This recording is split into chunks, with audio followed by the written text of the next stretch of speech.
Thank God for the opportunity to gather like this once again. ऐसे फिर से एक मौका इकट्ठा होने के लिए परमेश्वर ने दिया है, इसलिए परमेश्वर को धन्यवाद दें। We were going through the book of James. तो हम याकूब की पत्री देख रहे थे। So last time we were seeing that the poor should glory. We saw that in James chapter 1, uh, verse 9. The brother पिछली of humble circumstance should glory in his high position, and the rich man should glory in his humiliation. पिछली बार हम याकूब की पत्री उसके पहले अध्याय में ये देख रहे थे 9 और 10 वचन में कि दीन भाई अपने ऊंचे पद पर घमंड करे और धनवान अपनी नीच दशा पर। See, Bible does not teach us communism. That is, all should be equal. देखिए, बाइबल हमें एक सबको एक जैसा ही होना है, समानता में होना है, इस बात को हमें नहीं सिखाता। In the church, there may be some people who are very rich, some people may be quite poor. कलीसिया में ऐसे हो सकता है कि कुछ लोग बहुत ही गरीब हो और कुछ लोग बहुत ही अमीर हो। Some people may own a car, another brother may travel in a scooter, a third person may travel only in a bicycle. हो सकता है कि एक भाई गाड़ी में या कार में सफर कर रहे हो, दूसरा भाई बाइक चला रहे हो और तीसरे भाई के पास सिर्फ एक साइकिल हो, ये भी हो सकता है। We can see a very good picture in the Old Testament. हम पुराने वाचा में बहुत अच्छी एक चित्र देख सकते हैं ऐसे ही। See, Levites were given the task of uh, being priest to the Lord. लेवियों को परमेश्वर के लिए याजक होने का जो काम है वो दिया गया था। See, in the Levite community, there are three groups. They are Gershonites, Kohathites, and Meritites. और लेवी की जो कुल है उसमें तीन ऐसे झुंड थे। गर्शोन के झुंड थे। और what is second brother? Kohathites, ओहताइट से, और तीसरा Merarites, मे, मे, Merarites. मेरारी थे। So, Kohat, Gershomites were given the task of carrying tabernacle cloths and curtains, etc. और जो जशो के जो कुल थे, वो झुंड थे, उनको जो है तंबू के जो कपड़े हैं उसे ले जाने का जो जिम्मेदारी है वो दी गई थी। Merarites were to carry the supporting hardware. और उसके लिए जितनी भी आवश्यकता की जो सामान थी वो मेरारी लोग ले चलते थे। The Kohathites were to carry the ark of the Lord in their shoulder. और जो कोहाती थे वो परमेश्वर की संदूक को अपने कंधे पे रख के ले चलते थे।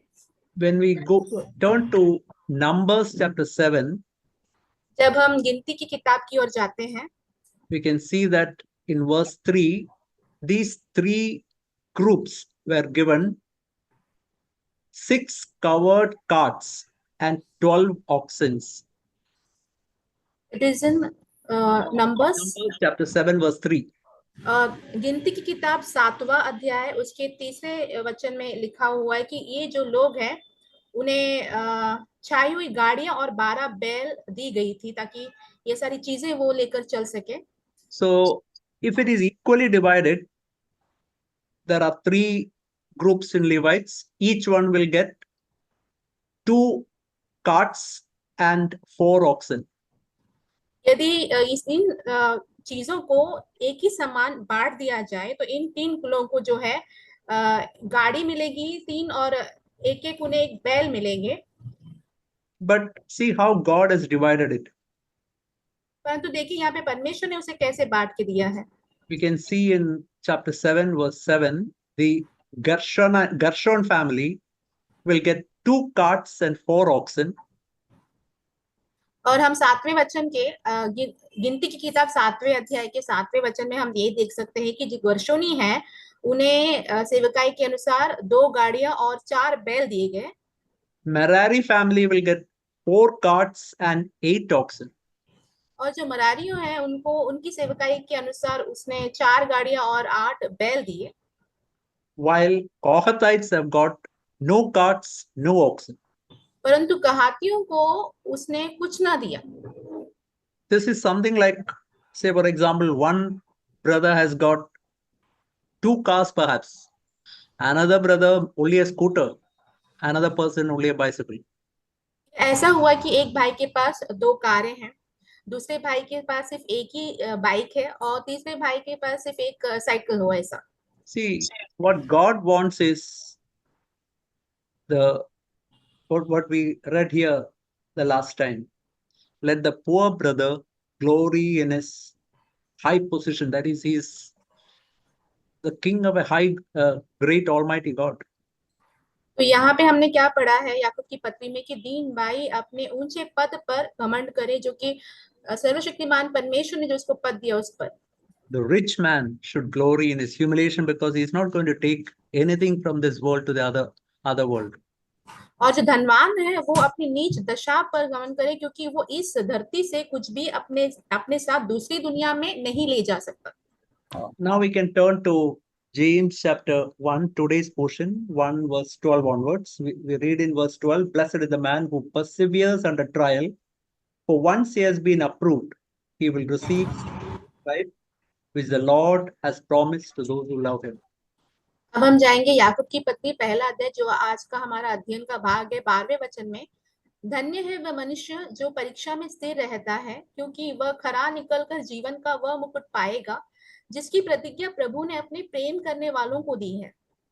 See, many commentators of book of James compared the book of James to James to which brother? the book of James to the Old Testament book Proverbs. तो बहुत सारे जो व्याख्या करता है वो उन्होंने याकूब की जो पत्री है उसकी तुलना जो है नीति वचन की किताब के साथ की है। When you're reading Proverbs, you can see that Solomon, who wrote it, is going from one topic to another topic and then to a third topic and then going back to the first topic. जब हम नीति वचन की किताब पढ़ते हैं जिसका रचयिता सुलेमान है, हम देखते हैं जब एक पार्ट से दूसरे पार्ट तीसरे पार्ट की ओर जाता है, फिर वापस से वो वापस मुड़कर पहले पार्ट की ओर आ जाता है। We can see James was telling about in verse 2 about trials and in all joy to when you encounter various trials. He's coming back to that same topic in verse 12 again. तो हम देखते हैं याकूब पहले अध्याय के दूसरे वचन में, यहाँ पे याकूब जो है परीक्षाओं में पढ़ने के बारे में कहते हैं कि हर प्रकार की परीक्षाओं को जो है आनंद की बात समझो। तो 12वें वचन में वो वापस से वही जो पठन वो जो परीक्षा है उसकी बात की ओर वापस आते हैं। Some other commentators have compared book of James to the Sermon on the Mount. कुछ और जो व्याख्या करता है उन्होंने याकूब की पत्री को जो है पहाड़ी उपदेश के साथ तुलना की है। We can see the beatitudes there, which is telling about blessed are the poor in spirit, blessed are the meek, blessed are those who hunger and thirst after righteousness, and so on. और हम वहाँ पे देखते हैं धन्य है वे जो दीन है, धन्य है वे जो नम्र है, धन्य है वे जो भूखे और प्यासे हैं। ऐसे बहुत सारी चीजें हम वहाँ पे देख सकते हैं। Now here we can see in verse 12, he's telling again about blessedness of some people. यहाँ पे 12वें वचन में हम कुछ मनुष्यों के लिए जो धन्य की बात है वो देख सकते हैं। So blessed is that person who perseveres under trial. तो यहाँ पे धन्य है वे मनुष्य जो परीक्षा में स्थिर रहता है। The word persevere or endure means persisting in doing something despite difficulties. तो स्थिर रहने का अर्थ ये होता है, उसका मतलब ये होता है कि भले ही उसको बहुत सारी कठिनाइयां परेशानियां क्यों ना हो, फिर भी वो उस बात पर सहते रहता है, स्थिर रहता है। Sometimes God allows certain trials to come our way, which sometimes can last for 1 month, sometimes for 6 months, sometimes for even more time. सकता है कि परमेश्वर हमारे जीवन में कुछ परीक्षाओं को आने की अनुमति दे, जो हो सकता है सिर्फ 1 महीने के लिए वो चलता रहे, या तो फिर 6 महीने के लिए चलता रहे, या तो फिर 1 साल या उससे भी कहीं ज्यादा समय तक वो परीक्षा हमारे जीवन में चलता ही रहे। But what Bible tells us is fight the good fight of faith. परंतु परमेश्वर का वचन हमें क्या सिखाता है कि अच्छी लड़ाई, जो विश्वास की लड़ाई है, उसे लड़ना है हमें। You can see a child trying to walk. Now, the child is persevering in his attempt to walk. हम एक बच्चे को चलने की शुरुआत करता हुआ देखते हैं, और बच्चा जो है अपनी चलने की जो शुरुआत करने की उस बात में स्थिर रहता है, बिना हारे उसमें अटल रहता है। Sometimes it may fall, but quickly gets up, tries again. Perhaps it may fall again, but again gets up and tries to walk. हो सकता है कि कुछ बार वो गिर जाए, फिर भी वो उठकर चलने की कोशिश करता रहता है। हो सकता है फिर से भी वो गिर जाए, तो भी वो उठकर वापस चलने की कोशिश में लगा रहता है। See, every time the child is falling and getting up, what is actually happening is his muscles in his leg, hand, in his heart, stomach, everything, every muscles are getting strengthened. देखिए, जब भी एक बच्चा गिरता है, वापस उठ के चलने की कोशिश करता है, इस प्रक्रिया में उसका होता ऐसा है कि उसकी जितनी भी मांसपेशियां हैं, उसके पेट के, उसके सीने की, हाथ पैर की जो भी मांसपेशियां हैं, और ज्यादा मजबूत हो जाती हैं, उसे और मजबूत बनाती हैं। That is why the child is able to walk steadily, perhaps after one day of years. इसीलिए वो बच्चा जो है, हो सकता है 1 या 1.5 साल के बाद एकदम सीधा खड़े होकर चल पाता है।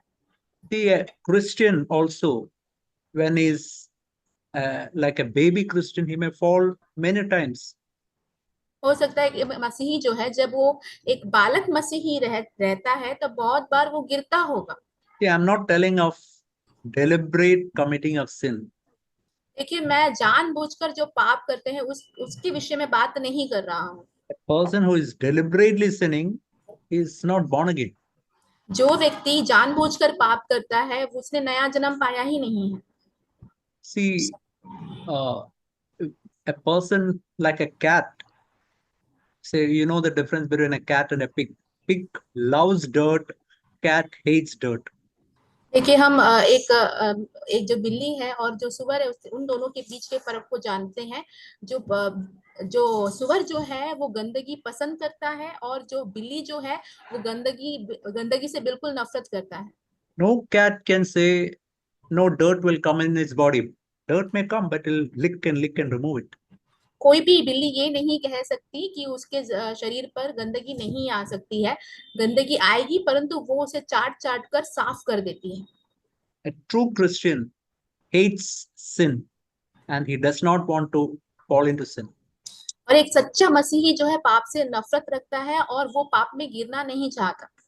But while he's learning to walk a Christian life, an overcoming life, he may fall many times, but he will get up quickly and tries to walk again. पर जब वो एक सच्चा मसीही जीवन जीवंत जीने की कोशिश में लगा रहता है, हो सकता है कि वो गिर जाए, फिर भी वो पड़े नहीं रहता है वहां से उठकर वापस से चलने की कोशिश में लग जाता है। So we can say here it's written, this verse is written, once he has been approved, that means once he come to a steady life, he will receive the crown of life. और यहाँ पे उसी वचन में लिखा है, 12वें वचन में, क्योंकि जब वह खरा निकल जाएगा, तो उसे जीवन का वह मुकुट मिलेगा। And this crown of life is received to the person who, it's written verse 12, which the Lord has promised to those who love him. और वो जो मुकुट, जीवन का वो मुकुट उसे उससे मिलेगा जिसकी प्रतिज्ञा प्रभु ने अपने प्रेम करने वालों के लिए दी है। So who is the person who will perseveres? That means persist in doing something despite so many difficulties. Who is the person who perseveres under trials? ऐसा कौन सा व्यक्ति है जो कि अपने जीवन में बहुत सारी मुश्किल और कठिनाइयां होने के बावजूद भी उन परीक्षाओं में स्थिर रहता है, अटल रहता है? It is a person who loves the Lord. वो ऐसा व्यक्ति है जो कि प्रभु से प्रेम रखता हो। My dear brothers and sisters, we should learn to live the Christian life out of love to the Lord. देखिए मेरे प्रिय भाइयों बहनों, हमें मसीही जीवन ऐसे जीना है, परमेश्वर के प्रेम के प्रति हमें इस मसीही जीवन को जीना है। See, there are three motives to every type of obedience. देखिए, आज्ञाकारिता के लिए 3 मकसदें होती हैं। One motive is out of fear of punishment. A person can obey out of fear of punishment. एक मकसद ऐसा होता है कि उस जो दंड मिलने वाला है उसके डर के कारण वो उस आज्ञा को मानता हो। Second motive behind obedience is expectation of a reward. और दूसरा जो आज्ञाकारिता का जो उद्देश्य ये होता है कि कुछ उसे कोई फल मिलेगा, उसकी उसकी अपेक्षा रखते हुए वो ऐसा करता, आज्ञाकारिता पालता हो। Please remember these two type of obedience we can see in the Old Testament. देखिए, याद रखना, ये इस तरीके का जो आज्ञाकारिता है हम पुराने नियम में देख सकते हैं। You read Deuteronomy chapter 28 is written there in the, I think from verse 1 to almost up to verse 15. The Lord is telling the Israelites to obey the Lord out of expectation of a reward. I'll bless you this way, I'll bless you this way, I'll bless you. Your crops will be blessed, your house will be blessed, your children will be blessed. All different types of blessings are given. Expectation of reward. जब हम व्यवस्था विवरण की किताब 28वें अध्याय उसके पहले से लेकर 12वें 13वें वचन तक पढ़ते हैं तो हम देखते हैं कि वहां पे परमेश्वर इज़राइल जन को वायदा करते हैं कि जब कभी भी वो परमेश्वर की आज्ञाओं को मानेंगे तो उनके जो बच्चे हैं वो आशीषित होंगे, उनके जो घराना है वो आशीषित होगा, उनका जो खेत है, उनकी जितनी भी चीजें हैं संपत्ति के रूप में सारी चीजें उनको उनके लिए आशीष बन जाएगी। इस बात को हम वहां पे देखते हैं। Then from verse 15 onwards to the end of the chapter, you can see the second motive behind obedience, which is I'll punish you if you don't obey. और उसी अध्याय के 15 वचन से आखिरी तक हम देखते हैं आज्ञाकारिता ना होने पर वहां पे लिखा हुआ है कि उसका जो मकसद ये हो गया कि उनको दंड प्राप्त होगा अगर उन्होंने आज्ञा का पालन नहीं किया तो। That is obedience out of fear of punishment. तो वो ऐसी आज्ञाकारिता है जो दंड प्राप्त होने के द्वारा होने वाली आज्ञाकारिता। If you don't obey, this curse will come in your house, this curse will come in for your children, this curse will come for your wife and husband and so on. यदि आप आज्ञा का पालन नहीं करेंगे तो ऐसे श्राप जो है आपकी पत्नी पर, बच्चों पर, आपके पति पर, आपके घराने पर, ऐसी बहुत सारी जो श्राप है वो आ पड़ेंगी। See, when a child is there in a home, we try to make the child obedient by the same these two types of motives. देखिए, जब एक बच्चा घर में होता है तो बच्चों को जो है ये जो दो उद्देश्य रखकर ही उन्हें आज्ञा पालन करने के लिए हम मजबूर करते हैं। Say for example, when we tell the child, please drink this cup of milk. If you drink the milk, this cup of milk, I'll give you a chocolate. See, that is expectation of a reward. देखिए, जैसे कि हम कहते हैं एक बच्चे को कि मैंने ये एक गिलास दूध रखा हुआ है, यदि तुम इस दूध को पियोगे तो तुम्हें एक चॉकलेट मिलेगा। तो ये कुछ वरदान जो एक इनाम उसे मिलने वाला है उसकी अपेक्षा के प्रति वो उस बात को मानकर करता है। Or second is you drink this cup of milk, otherwise I'm going to take the stick and give you some beating. और दूसरा प्रकार ऐसा होता है कि यदि अभी तुम पी लो, अगर नहीं पियोगे दूध को तो तुम्हें लकड़ी से मार पड़ेगी। So we can see in the Old Testament, God treated Israelites like small children. हम पुराने नियम में देखते हैं कि परमेश्वर ने इज़राइल जन के प्रति एक बच्चों, बालकों जैसा जो है बर्ताव किया है। But just imagine, we have got a 20-year-old son in our home. We'll not tell that child, if you don't do this, I'll give you beating or I'll give you a chocolate if you do that. No, we don't tell like that. हमारे घर में 20 साल का एक बच्चा हो, हम उसे ये नहीं कहेंगे कि यदि तुमने ये किया तो तुम्हें चॉकलेट मिलेगा, तो ये नहीं किया तो तुम्हें मार पड़ेगी, ऐसा हम नहीं कहते हैं उससे। We want that child to obey us out of confidence and love. हम चाहते हैं कि वो बच्चा जो है हम पर आत्मविश्वास और प्रेम रखते हुए उस बात को मानकर करे। See, that is exactly what God is trying to do in the new covenant, in the New Testament. परमेश्वर यही बात नई वाचा या नए नियम में करने की कोशिश कर रहे हैं। Jesus says, if you love me, John chapter 14, keep my commandments. अब यीशु ने कहा यूहन्ना का अध्याय उसके 14 अध्याय में कि यदि तुम मुझे प्रेम रखते हो तो मेरी आज्ञाओं का पालन करो। So we can see the same thing here, James chapter 1 verse 12. यही बात हमें याकूब की पत्री पहला अध्याय उसके 12वें वचन में भी देखते हैं। Who is the one who perseveres under trial? The कौन one है loves the Lord. कौन वो व्यक्ति है जो परीक्षा में स्थिर रहता है? वो व्यक्ति जो कि प्रेम करता हो प्रभु से। See, in our life, it's possible that we want to obey the Lord. And just by this intent, Lord, I don't want to fall in trials.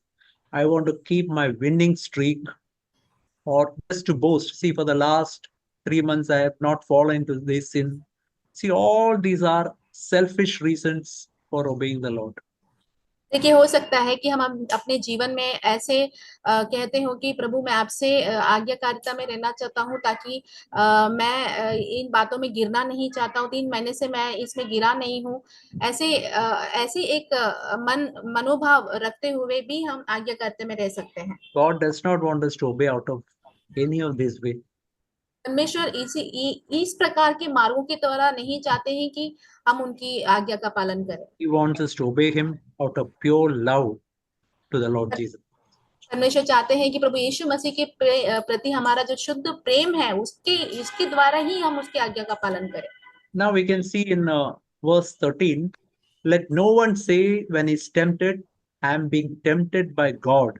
For God cannot be tempted by evil, and He Himself does not tempt anyone. Verse 14, but each one is tempted when he is carried away and enticed by his own lust.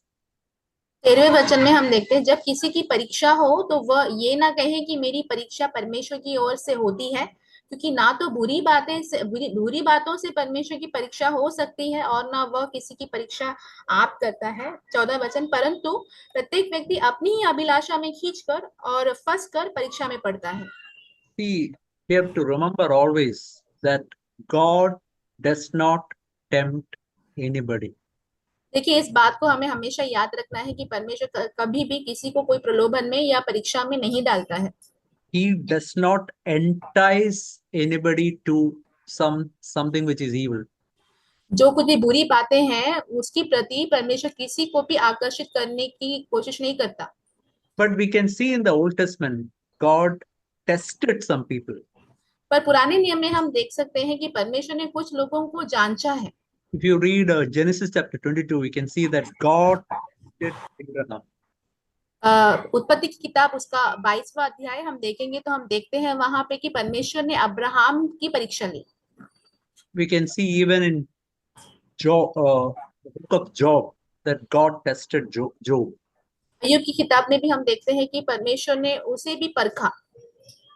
So if you look into the Job's trials, we can see that the Lord allowed him, the Lord allowed devil, Satan, to tempt him in certain way. जब हम अय्यूब की परीक्षाओं को देखते हैं तो हम वहां पे देखते हैं कि परमेश्वर ने शैतान को अनुमति दी कि वो उसे कुछ परीक्षाओं के द्वारा ले जाए। Only after God allowed him, Satan could tempt him by certain temptations. जब परमेश्वर ने शैतान को अनुमति दी, उसके बाद ही शैतान कुछ प्रलोभनों के द्वारा उसको उस परीक्षाओं में ले गया। Now we can ask this question, why God allowed Job to be tested like that? अब हम ये सवाल कर सकते हैं कि परमेश्वर ने ऐसी अनुमति दी क्योंकि अय्यूब की परीक्षा हो। When we come to the end of the book of James, God could raise Job to a higher spiritual life. जब हम अय्यूब की आखिरी किताब की आखिरी पन्ने की ओर आते तो हम देखते हैं कि परमेश्वर ने ऐसा अनुमति इसलिए दिया ताकि वो उसके आत्मिक बातों में परमेश्वर उसके स्तर को आखिर बढ़ाए, इसीलिए किया परमेश्वर। God made Job a broken and a tender person, a repentant person. परमेश्वर ने अय्यूब को एक टूटा हुआ, एक पश्चाताप किया हुआ व्यक्ति बनाया। See, Job was an extremely self-righteous man. देखिए, अय्यूब जो था बहुत ही स्वयं धार्मिक व्यक्ति था। And God saw that as a cancerous development in his life. और परमेश्वर ने देखा कि वो उसके जीवन में एक कैंसर की तरह बढ़ रहा है। And God was determined to remove that. That's why God allowed him to be tested. परमेश्वर ने ठान लिया कि मुझे उसे उसके अंदर से निकालना ही है, इसीलिए परमेश्वर ने उस परीक्षा की अनुमति दी। See, when God allows temptations in our life also, we can say this is God's intention, that He wants to raise us to a higher spiritual life. जब परमेश्वर हमारे जीवन में भी परीक्षाओं की अनुमति देते हैं तो हमें इस बात का एहसास होना चाहिए कि हाँ, परमेश्वर मेरे जीवन में भी ऐसा इसीलिए कर रहे हैं ताकि मेरे जीवन में आत्मिक उन्नति हो, बढ़ोतरी हो। See, there are mainly three things that tempt us. देखिए, 3 चीजें हैं जिसके द्वारा हम प्रलोभन में पड़ते हैं। One is the world, other is Satan, other is our flesh. एक तो दुनिया है, दूसरा शैतान है और तीसरा हमारा स्वयं का शरीर।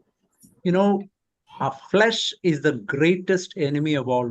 We can say we are enticed into evil. Mainly, देखिए, हमारा शरीर जो है वो हमारा सबसे बड़ा दुश्मन है। हमें बुराई की ओर ये शरीर ही सबसे ज्यादा खींच के लेके जाता है। you know what is the meaning of the word?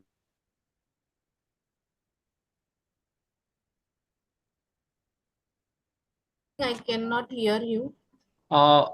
What is the meaning of the word lust? Lust means great desire. देखिए, लालसा शब्द का अर्थ क्या होता है? लालसा का अर्थ होता है बहुत तीव्र इच्छा। So in our flesh, there are so many different types of tremendous desires. और हमारे शरीर में भी अलग अलग प्रकार के तीव्र इच्छाएं या लालसाएं होती हैं। Now, why God has put these terrible lust in our flesh? परमेश्वर ने इन बुरी जो लालसाएं हैं वो हमारे शरीर में रखा ही क्यों है? So that we can be tempted, and through that we can come to a still higher level of Christian life. ताकि हम प्रलोभन में पड़े उसके द्वारा और उसके द्वारा हम आत्मिकता के ऊंचे स्तर की ओर आए। See, why a person goes to the gym? So that his muscles can be strengthened and his body can be strengthened. देखिए, कोई व्यक्ति एक व्यायामशाला में जाता ही क्यों है? ताकि उसकी जो मांसपेशियां हैं, उसका जो शरीर है वो मजबूत बने और ताकतवर बने, इसलिए जाता है। The same way, through these trials and temptations, God wants to make our spiritual life strong. और वैसे ही इन परीक्षाओं के द्वारा, प्रलोभनों के द्वारा परमेश्वर हमारे आत्मिक जीवन को भी और बलवंत बनाना चाहते हैं। See, only when we go through so many trials, we really cry out to the Lord, get strength from Him, get the power of the Holy Spirit from Him, so that we can be overcomers in this situation. जब हम बहुत सारे ऐसे परीक्षाओं में से गुजरते हैं तभी हम परमेश्वर की ओर रो के पुकारते हैं और परमेश्वर से मदद मांगते हैं, पवित्र आत्मा की सामर्थ्य पाने के लिए मदद मांगते हैं ताकि इन प्रलोभनों के ऊपर हम जय पा सकें। We have to always remember there's a tremendous passion sin in all of our flesh. हमें इस बात को याद रखना होगा कि हमारे शरीर में जो है पाप के प्रति बहुत बड़ा एक जुनून या उत्सुकता रहता है। Passion is that lust, passion to get angry, passion to be bitter, passion for sexual sin, passion to be proud. So many different types of passions, terrible lust residing inside each one of our flesh. गुस्से के प्रति लालसा होती है हमारी, जो लैंगिक पाप है उसके प्रति, जलन के प्रति, ऐसे बहुत सारी ऐसे तीव्र लालसाएं हमारे जो शरीर है उसमें बसी हैं। We have to always remember these passions can be overcome only by a greater passion. इस बात को हमेशा याद रखना होगा कि ये जो जुनून है उसके ऊपर हम इससे भी बड़ा जो एक जोश या जुनून है उससे ही हम उसके ऊपर काबू कर पाएंगे। You know what is that passion? It is the passion to love the Lord. That is the only passion which can enable us to overcome this passion for sin. और वो जुनून या वो उत्सुकता क्या है? परमेश्वर से सर्वोत्तम प्रेम रखना, और वो सर्वोत्तम प्रेम ही हमें इन सारे लालसा के ऊपर जय प्राप्त करवा सकती है। That is something that we have to remember. It is not by any resolutions, any determinations that we overcome any sin. We are incapable of overcoming sin by our resolutions. इस बात को याद रखना होगा कि हमारे कोई धारणाएं बनाने के द्वारा या हमारी कोई निश्चय करने के द्वारा जो है हम पाप के ऊपर जय नहीं पा सकते हैं। We have to have a greater passion for the Lord. That passion will enable us to overcome the passion of sin. परमेश्वर के प्रति हमें जो है सबसे बड़े जुनून या उत्सुकता जोश रखनी है। उस जुनून के द्वारा ही इस पाप का जो उत्सुकता है, लालसा है, उसके ऊपर हम जय पा सकते हैं। Now we can see in verse 15, when the lust has conceived, it gives birth to sin, and when sin is fully grown, it brings forth death. 15 वचन में हम देखते हैं, फिर अभिलाषा गर्भवती होकर पाप को जनती है, और पाप जब बढ़ जाता है तो मृत्यु को उत्पन्न करता है। Here we see very clearly how a person sins. यहाँ पे हम बहुत ही स्पष्ट रूप से देख सकते हैं कि एक इंसान पाप कैसे करता है। Say, for example, if a temptation to bitterness comes in my life, उदाहरण के तौर पर देख लीजिए, कड़वाहट के प्रति एक प्रलोभन मेरे जीवन में आ गया, a temptation to have a spirit of unforgiving attitude to somebody. किसी के प्रति क्षमा नहीं करने वाला एक प्रलोभन आ गया। If I yield to that temptation, it is like, say for example, a girl is being tempted by another boy. As long as that girl is not yielding to that temptation, nothing will happen. But if the girl yields to the boy, gives a body to the boy, then conception, that we can say a child is born in her womb. तो उसके लिए अपने आप को सौंप देने के बाद हम ऐसे कह सकते हैं कि एक लड़का जो है एक लड़की को प्रलोभन में डालता है, परंतु जब तक वो प्रलोभन के प्रति अपने आप को सौंप नहीं देती है तब तक कुछ नहीं होता। जब वो प्रलोभन के प्रति अपने आप को सौंप देती है, अपने शरीर को सौंप देती है, तभी वहां गर्भ उत्पन्न होता है और उसके द्वारा एक बच्चा जन्मता है। So what is most important is we have to resist temptation by the power of the Holy Spirit. सबसे महत्वपूर्ण बात यह है कि पवित्र आत्मा के सामर्थ के द्वारा उस प्रलोभन का हमने सामना करना है, उससे उसके खिलाफ खड़े रहना है। Then sin will not be born in our life. फिर पाप हमारे जीवन में उत्पन्न होगा ही नहीं। But we can see here what is the greatest problem of all. It is not just conception of sin, that is birth of sin. If we allow sin to be in our life, that brings about death. देखिए, यहाँ पे हम देखते हैं कि अभिलाषा गर्भवती होकर पाप को जनती है, और पाप जब बढ़ जाता है तो मृत्यु उत्पन्न करता है। Death means separation from God. मृत्यु यानी कि परमेश्वर से अलग किया जाना। So what is most important is, imagine in one particular situation, by mistake I yield to one temptation and I sin.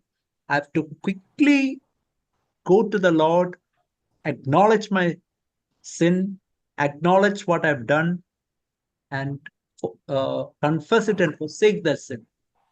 मान लीजिए कि मैंने एक प्रलोभन के लिए अपने आप को, कोई भी पाप के प्रलोभन के लिए अपने आप को सौंप दिया, तो मुझे क्या करना है? तुरंत ही परमेश्वर के पास जाकर उस पाप के लिए परमेश्वर के सामने उस पाप को लेकर अंगीकार करना है, परमेश्वर क्षमा मांगनी है और उस बात को वहीं पे छोड़ देना है।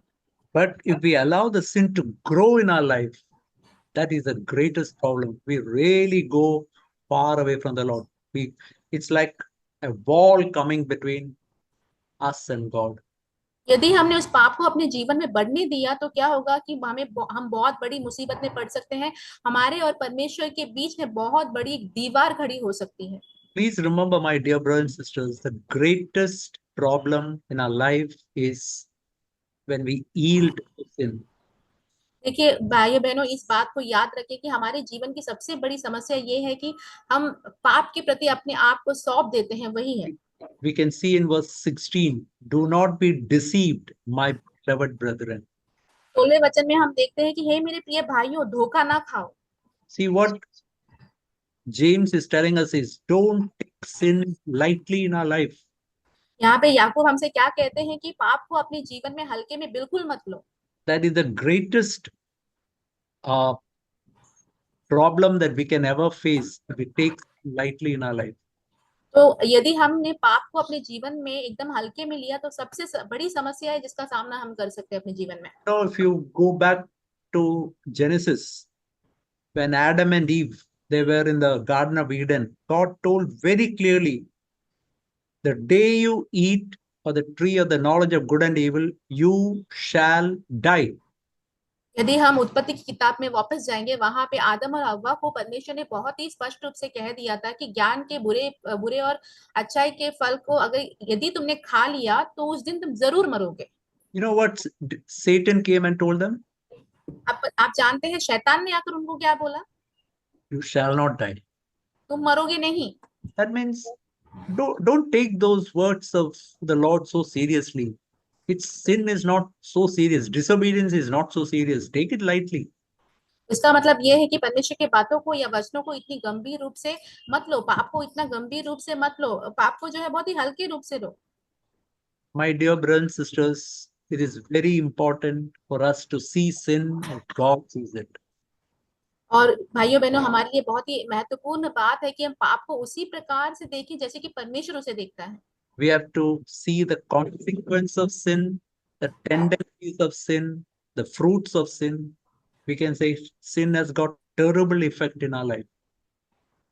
तो हम देख सकते हैं, हमें जो है पाप के जो आने वाली जो परिणाम है उसको देखना है, आगे जाकर पाप के द्वारा क्या क्या हो सकता है भविष्य में, और पाप के द्वारा क्या क्या हमारे जीवन में हो सकता है, इन सारी बातों की ओर हमें ध्यान देना है। There are two types of deception. One is deceiving other people, but the greatest deception is self-deception, deceiving our own life. दो प्रकार की धोखे हैं, एक तो दूसरे लोगों को धोखा देना, और दूसरा ये है कि हम स्वयं को ही धोखा देते हैं, अपने जीवन को स्वयं को धोखा देते हैं। What this verse 16 says is, do not deceive yourself. और ये जो 16वां वचन है वो हमसे ये कहता है कि अपने आप को धोखा मत दो। It's possible that we can be deceiving ourselves. ऐसा हो सकता है कि हम अपने आप को ही धोखा देते हो। How? By taking sin lightly in our life. कैसे हम धोखा देते हैं? पाप को एकदम हल्के रूप से लेते लेते हैं ऐसा। You know, if you read Matthew, the book of Matthew, we can see that God looks at anger just like murder. देखिए मत्ती के किताब में हम देखते हैं परमेश्वर जो है क्रोध को जो है एक हत्या की तरह देखते हैं, And sexual sin like adultery. और जो लैंगिक पाप है उसको व्यभिचार की तरह देखते हैं। But you know how devil comes and say, oh, see, everybody gets angry. Everybody is having sexual sin. Take it lightly. Don't take it so seriously. That is exactly the way devil comes and deceives us.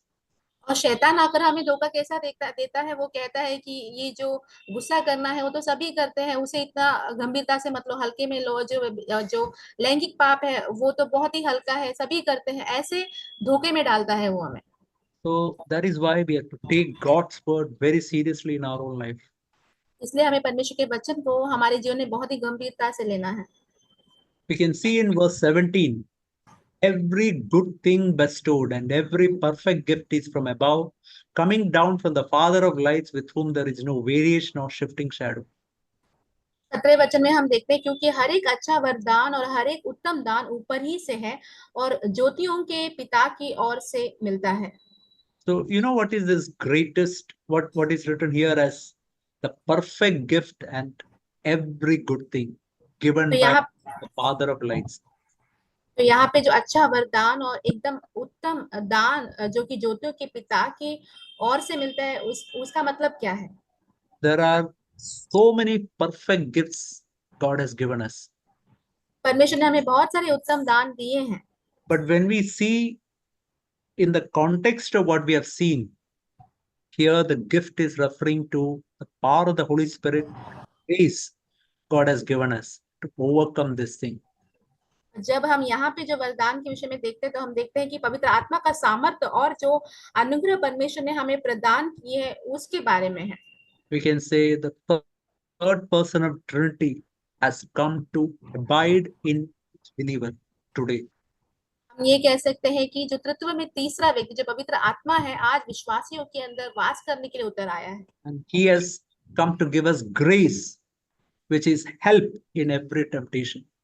और वो हमें अनुग्रह प्रदान करने आया है, यानी कि हमारे जीवन के हर एक लोभन में हमें मदद करने आया है। So that is why we need not have to yield to the temptation. We can come to an overcoming life by the grace of God, by the power of the Holy Spirit. इसलिए हम जो है पाप के लिए अपने आप को सौंपने की हमें जरूरत नहीं है, हम उसके ऊपर जय पा सकते हैं पवित्र आत्मा के सामर्थ के द्वारा, परमेश्वर के अनुग्रह के द्वारा। So when we look into ourselves, our flesh, there is nothing good in it. In the world, there is nothing good in it. In Satan, there is total evil. But God has given us many perfect and extremely good gifts to us. पर जब हम अपने प्रति देखते हैं तो हमारे अंदर कोई भी भलाई की बात नहीं है, दुनिया में कोई भलाई की बात नहीं है, शैतान के अंदर तो बिल्कुल बुरी बातें हैं, परंतु परमेश्वर ने हमें अच्छे और उत्तम वरदाने दिए हैं। So we are almost reaching 8 o'clock now. So we'll stop there for the time being. Next week we can continue. 8 बजने वाला है, तो अभी के लिए हम यहीं पे समाप्त करते हैं। अगला अध्ययन इसका जारी रहने वाला जो बात है अगले अध्ययन में करेंगे। Thank you, sister, for wonderful translation. Thank you.